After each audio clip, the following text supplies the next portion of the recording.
Welcome to the Arizona's Family Investigates podcast. I'm Morgan Lowe, and joining me here is my colleague Amy Cutler. Today, we are here to talk about the price of rent, more specifically, the high cost of rent. This is something we have heard time and again as reporters. Rents have increased at a much faster rate than normal inflation, and this is affecting families all over the valley, all over the country, really. Yeah, we hear people talk about how inflation has affected them. These prices are higher than inflation, as you said. It is frustrating for people because they're paying hundreds of dollars more each month, sometimes even $1,000 or more per month for the same home, the same apartment that they were paying just a couple of years ago a lot less money for. And the explanation that we've heard for years is that this is a result of supply and demand. There is more demand for housing than there is supply, and that has caused prices to go up. But what we found when we started looking into this is that that is not the whole story. There are 1.9 million housing units in Maricopa County. Single-family homes, apartments, mobile homes. Just under 600,000 of them are occupied by renters. Everything looked great, everything seemed great. People like Justin Clark, who moved to Phoenix in 2022. He was attracted to a brand new apartment complex in the downtown Phoenix area because of the location and the amenities. It was a one-bedroom, one-bath, and I believe it was around 740 square feet. And how much did they charge for that? So it came usually around to $2,100 to $2,200 a month. That's not cheap. No, especially coming from the Midwest.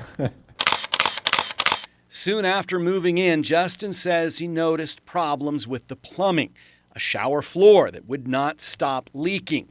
He ended up without a working bathroom. I was without a shower in my apartment, and it was completely taped off for approximately 7 weeks. This sounds like a nightmare.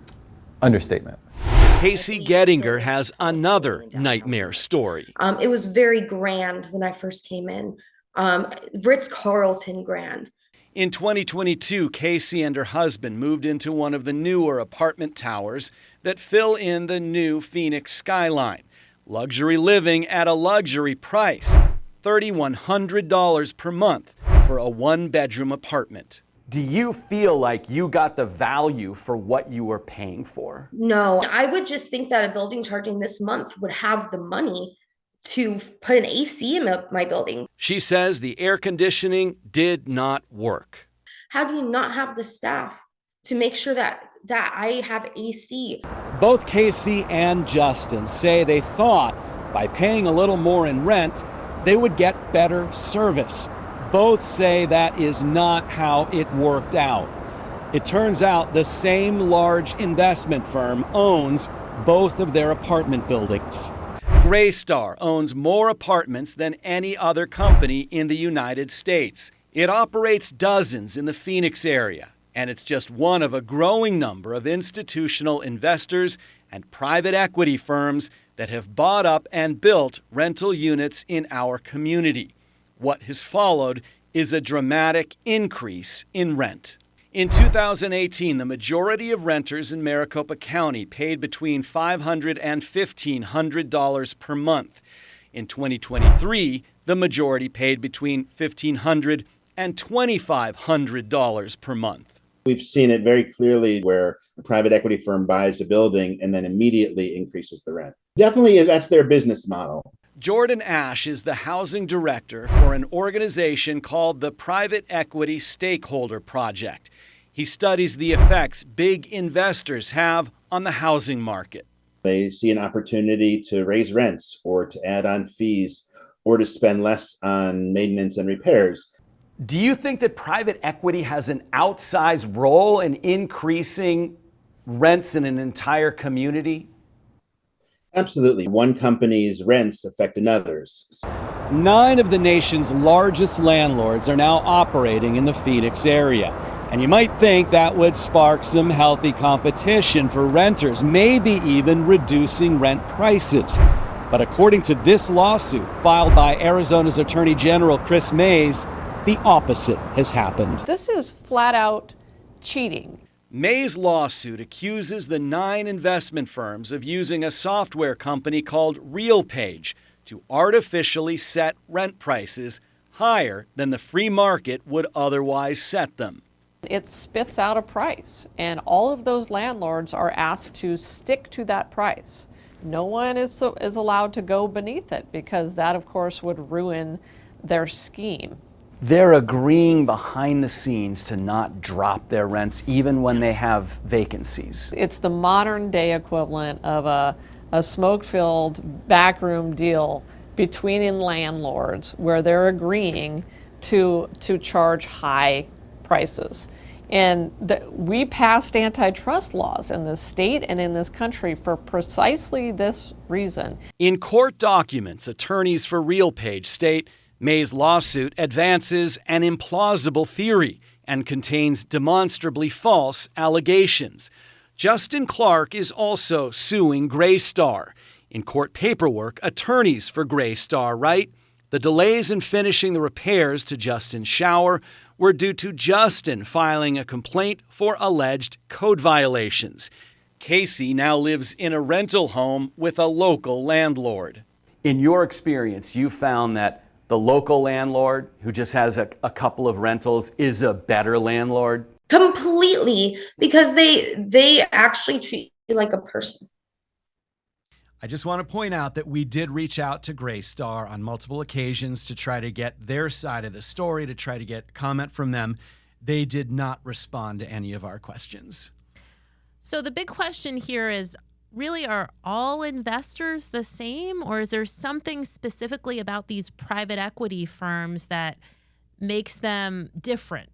Yeah, it's tough when you do a story like this because you don't want to paint everybody in the same brush. What we have learned is that the business model for private equity, which just means it's a company with private money. It's not like a company that trades on Wall Street.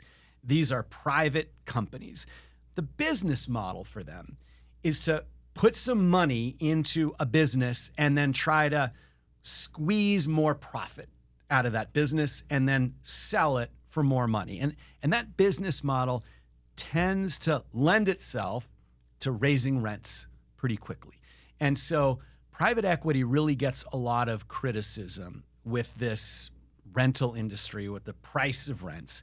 And I can't say that they don't deserve some of that criticism, but pretty much anybody who has a rental unit is benefiting from this increase in rents, the higher price rent. You have a bunch of businesses in town that are charging more for a product. Everybody's going to charge more for the product. I think what we have seen in this investigation, though, is that what we have is a few companies and a few renters charging a lot more money for the product, and that price increase having a really bad effect on the rest of the community.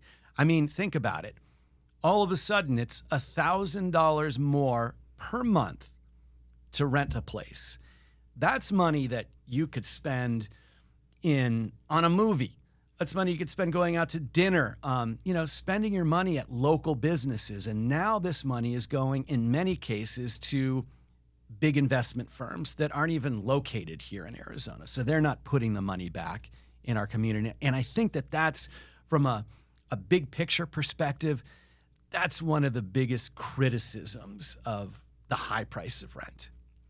I thought it was interesting too, because you'd think for existing buildings, you could see that maybe they're not as quick to repair things or something like that. But in your story, we saw that this was a new building, new development that was going up, and they just weren't maintaining it to the standards that you'd expect. Yeah, it's that idea of squeezing more money out. And look, wealthy people, big investors, are putting money in real estate because it makes money. It used to be 20 years ago that the business model for an apartment complex or for rental homes is that the business or the investor would buy the property, park the money there because they know it's going to be safe, and eventually it would increase in price. and they would charge the rent just enough to keep the place up, maintain maybe the mortgage, and take a little bit of profit. And then they really made their money when they sold the property later. But that business model seems to have gone out the window now. And the idea is that every month they can make a lot of money on this. And there's a reason that businesses and investors are doing this. It's because it's a proven commodity. It's a proven profit maker.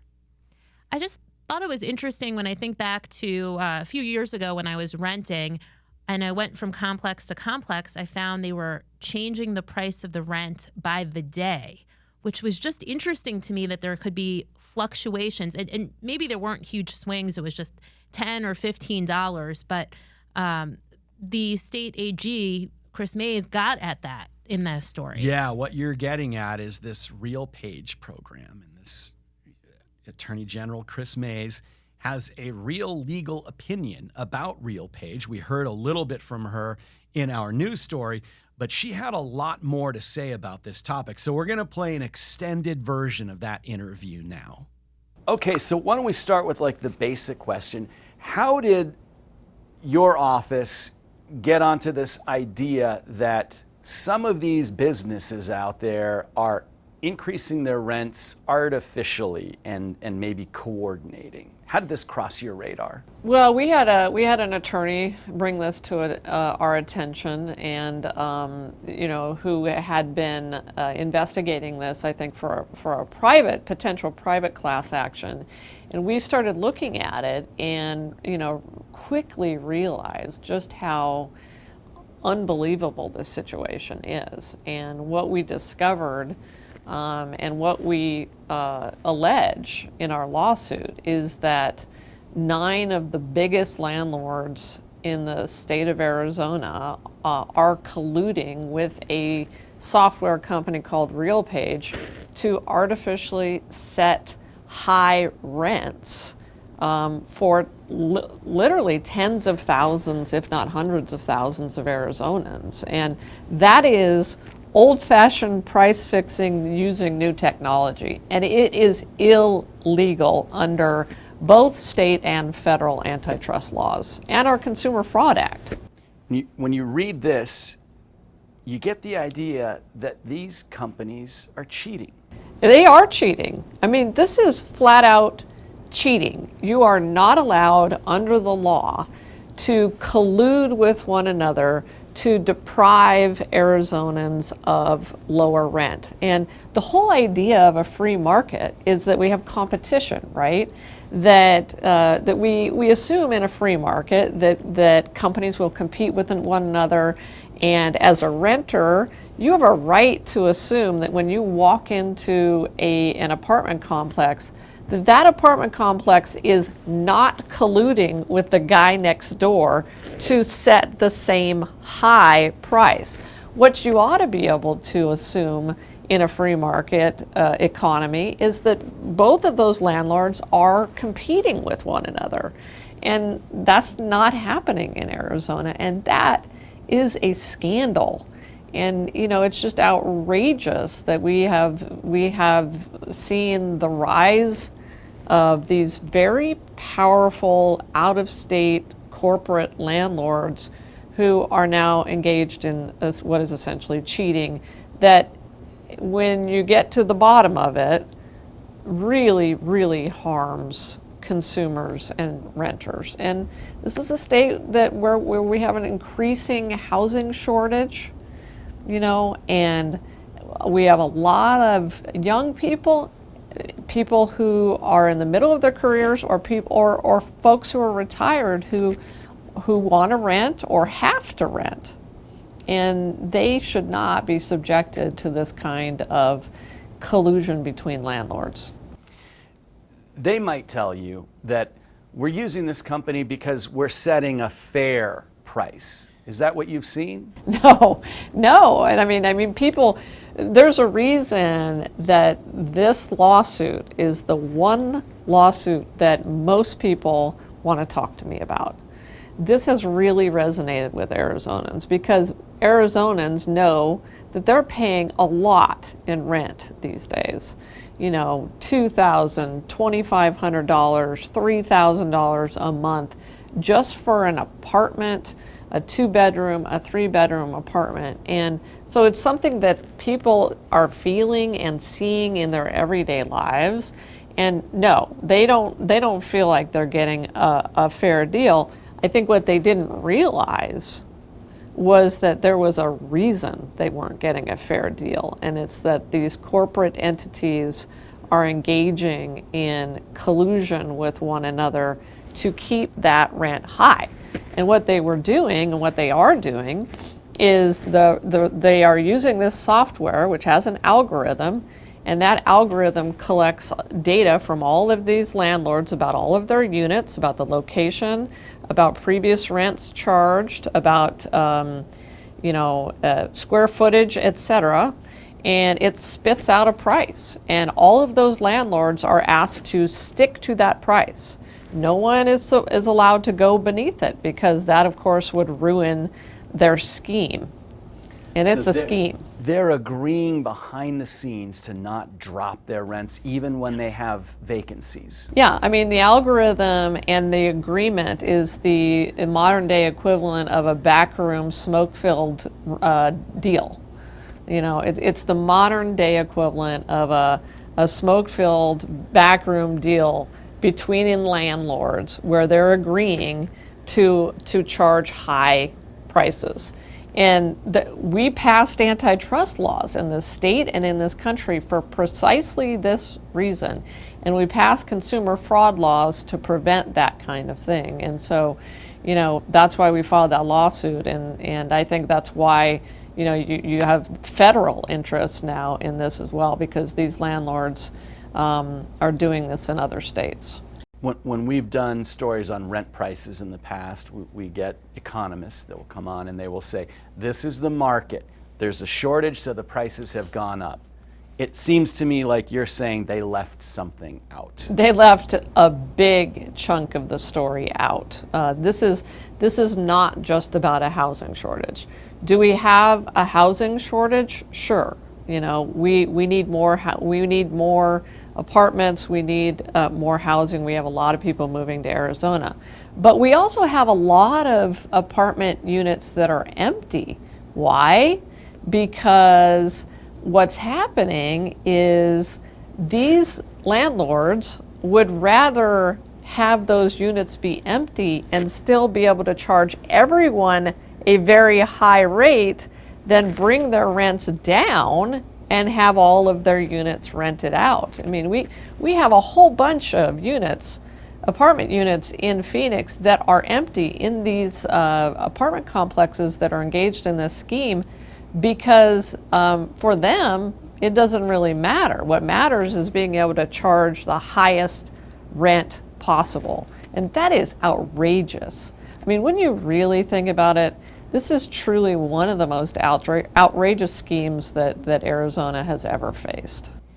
And this is outside the scope of your lawsuit, but part of the problem here, it seems, is that some of these hedge funds or private equity groups that buy these places, they're not in it for the long term. They want to come in, make it seem as profitable as possible, and then sell at a higher price. Are we heading down a road where landlords aren't really viewing tenants as their clients anymore? Yeah, and it really does concern me that more and more we have hedge funds and Wall Street firms that are owning large apartment complexes, because I don't think that their business model is about keeping renters happy and serving renters, or being in this business for the long term. It's about squeezing profits. And that's not good for renters. And we're seeing this in other areas. We're seeing it in healthcare as well, where more and more Wall Street firms are buying up physician practices and hospitals. Especially when you're talking about apartment complexes and housing, I think, when Wall Street firms and hedge funds are the owners, it takes them into the territory of being willing to engage in the kinds of things that we're alleging with RealPage, which is price fixing. We're also concerned about the rise of junk fees. I think you see that a lot with these large out-of-state corporate landlords, a willingness to do things that are really illegal, but they want to squeeze as much profit out of the business as they can and as quickly as they can. What are you asking for in this lawsuit? So we are asking for a number of things. Number one, we are seeking an injunction against the business model. We want to stop RealPage and these 9 landlords from price fixing in Arizona. And then, of course, we want to get people's money back, as much of their money, as much restitution as we can possibly get for renters, because they were cheated. They were cheated out of the benefits of having a free market. I mean, if there's one thing that we are proud of in America and that we believe in America collectively, it's in a free market economy. And these renters were deprived of the benefits of competition. And so what we want to do is get damages and restitution and get that back to renters to the degree possible. So we're asking people, if you have lived in one of these buildings, in one of these apartment complexes, if you live there now, let us know, because we want to know who you are so we can get you your money back over time. Hopefully we win this lawsuit. You would think that if this company owns 8, 9, 10, 15 complexes in Phoenix, that they would provide good service because they have all these resources. You would think, and again, you would think also that if you own multiple apartment complexes in the Valley or in Tucson, that you would, number one, want to make sure that you're providing good services. Number two, want to keep people in the building. And number three, you would want to keep the building as full as possible. And that's not the case when they're charging artificially high rent, right? See, they make their money by jacking up the rent. So Mays has filed a lawsuit. How long could it take to get this resolved? The court systems aren't exactly known for moving fast. Yeah, that's the frustrating part here is people, we've received emails as recently as this week from people saying, we want to know what's the status. You're not reporting the status. This type of lawsuit with this many big money defendants is going to take a long time. I don't think that there is any idea that it's going to happen quickly. It could be years before there's any resolution. But there's also company in the legal realm here. Arizona was the first state to file a lawsuit against RealPage and some of these large landlords, but the United States Justice Department also filed a very similar lawsuit in August. The Federal Trade Commission has looked into this. So there is gathering momentum looking at this and saying this could be illegal, what they're doing. Chris Mays said that these companies are cheating. And the idea is when you have, 15 apartment complexes, they should be competing against each other. For clients, they should be competing against each other for renters. And the result of that healthy competition is a better product and also sometimes a cheaper product. But what she and the Justice Department are alleging is that that's not happening right now. So I don't know when the legal system is going to come around and these companies may be forced to change the way they do business. But with this gathering momentum, they may end up just voluntarily changing the business model a little bit and adjusting the way they use RealPage. And I'm certain that that's one of the things that, Attorney General Mays would like to see. Yeah, and for the average person who needs to rent a place, I'm sure they're interested in solutions. So what can be done right now, or what should people know right now? That's the tough part here. So you hear from conservative lawmakers, you hear from the right, and they say this is a problem where it's too expensive to build homes. And so, President-elect Donald Trump said he's going to open up federal land to be developed. I mean, you look at where Phoenix is. I'm not sure that's going to help us here. You hear conservative lawmakers say we need to make it easier for developers to develop land. Well, we do have a shortage in some homes and a shortage in apartment complexes, but developers are putting in buildings and they are developing land. They're making a lot of money at it. So I don't know that that's the whole solution. But then on the left, you hear, well, we need affordable housing. That sounds like a great idea, but when you say affordable housing, most people think, okay, that's, rental caps, saying you can only increase rent a certain amount, having the government tell people how much they can rent something for. And that isn't a very popular idea. And it's also, I don't know that that's an idea that will really fix the problem.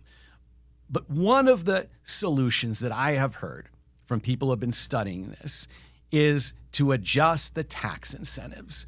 Right now, one of the reasons that these companies buy up tons of homes or buy up a bunch of apartment complexes or buy property is because they get certain tax incentives for doing it. Your primary home, you get a big tax break. Mortgage, you can write that off. Your second home isn't as much of a tax break, but there are still tax breaks there. If there weren't, these companies wouldn't be investing billions and billions of dollars in that. So the idea is that maybe after a certain number of properties, they lose that tax incentive. What that number is, we don't know. The number is probably not 5 homes or 5 buildings because regular people can have, a few investment properties. But I tell you what, it's not 9,000. And right now, Invitation Homes owns 9,000 homes in the Phoenix area. And so that's, as a person who has a property, as a person who lives in this community, to me, that seems like, okay, that is a solution worth looking at. But not one lawmaker is proposing that as something that we should do. And that makes me scratch my head after looking into this story. But there are other solutions like that. I think at the end of the day, there's no one solution that's going to do something about this. But what I do know from talking to people out there is that this run-up in pricing is not sustainable. It's not sustainable for families to spend 60% of their income on their rent because it just does not leave other money for them to spend to live, to enjoy life. And so if these businesses don't do something about this, then maybe it is time for lawmakers or policymakers to step in and do something. It just seems infuriating to hear Chris Mays say that some of these units might be sitting vacant because they would rather keep their prices high than reduce them and fill all of their units at a time when the demand for housing is so high. That is obscene. That sounds obscene. Now, that is what has happened over the past few years. But in the last year, there has been some stabilization. Rent increases appear to have stabilized just a bit. And some renters are getting better deals this year in the Phoenix area than they did last year. So, the best advice, if you can, it can really pay off to shop around now and to negotiate with your landlord if you are thinking about renewing a lease. And one of the people that we interviewed in our story, she found a local landlord who has a couple of rental properties, and she said, this was great. The landlord treats me like a human being. I'm not just a number. And if you're paying your rent to somebody who lives in the community like that, they're probably going to spend the money in the community. And that's a benefit to everybody. Yeah, for sure. Especially when you consider they already admitted they were paying more because they expected that with a luxury building, they would have certain amenities that came with it. Yeah. when we looked for people to interview for this story, I wanted to find people who were spending more than I thought, a normal, average Phoenix area family would be spending, because I wanted to know, are you getting what you paid for? Do you feel like you're getting a benefit for this $3,000 a month? And that was shocking to me when they said, we spent all this money because we thought we would be in a luxury place and we get all this benefits, and we really didn't feel like we were getting what we paid for. It's just crazy. Crazy. Yeah. Well, we're going to continue to cover this story, so look for more of our work on azfamily.com and CBS 5 and 3 TV, and we will see you next time on the Arizona's